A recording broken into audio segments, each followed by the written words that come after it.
Hi, I'm Tony Kremlick. A song about a cockroach. That's different. It's called La Cucaracha, the little cockroach. And this version, one among many, has only two chords. I'll sing it through, then I'll say more about it and particularly tell you about the strumming pattern.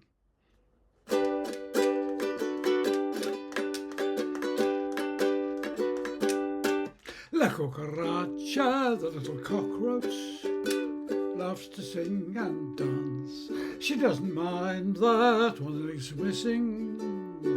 It was eaten by an ant. A cucaracha, little cockroach. She could dance all day.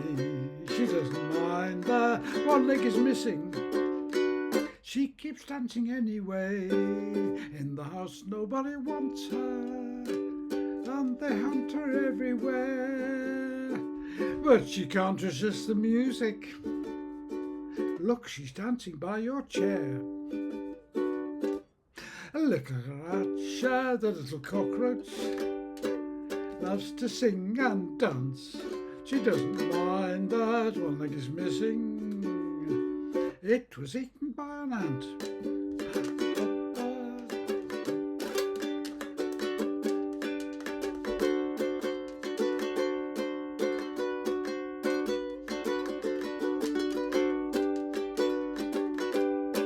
She won't stay if they don't want her. She just thinks it isn't fair, and the music really charms her. Look, she's dancing by your chair. La Cucaracha, the little cockroach, loves to sing and dance. She doesn't mind that one leg is missing. It was eaten by an ant.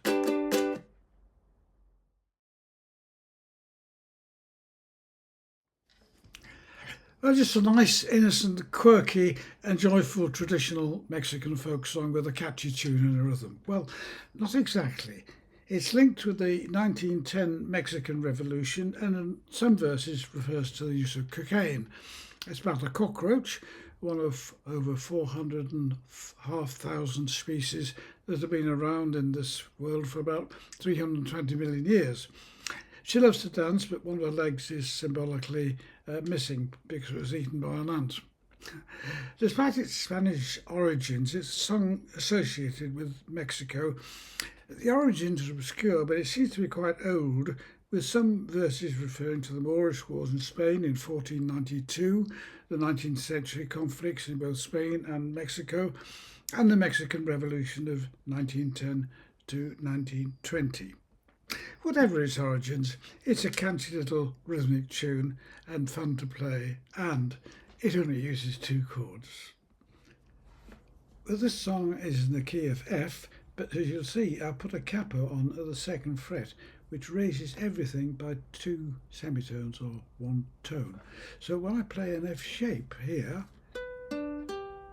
it's actually a chord of G, and when I play a C7 shape, it's actually a D7. I'll go through it though as if it were in the key of F, and I'll also put a score in the key of G, so you want to play it in that key. Well, there's not a lot you can say about the chords. There's only two of them. There's an F chord.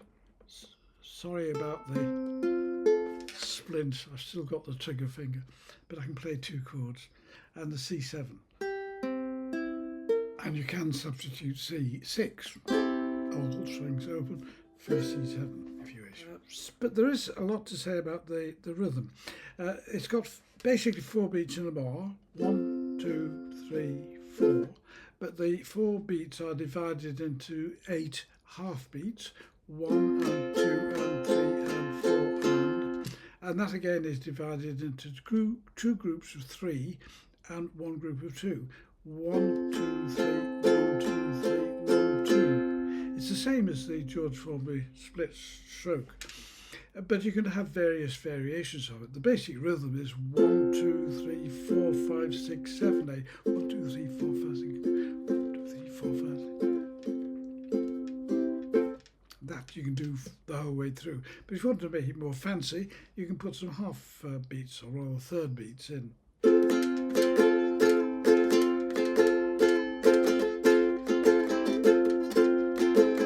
and you can even put a little roscoado.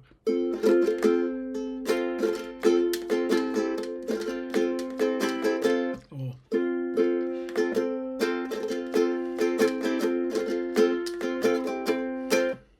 but that's not necessary. You can just do the basic rhythm, and you can add to that by having some extra instruments playing, traditionally instruments that you get like the maracas or claves. I haven't got any claves, so I can do this, or even a sabel.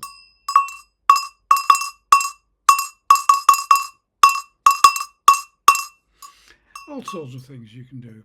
Castanets as well, it's a possibility. Anyway, I hope you found that fun and interesting. I hope you have a go at it as well. But whatever you do, however you do it, have fun.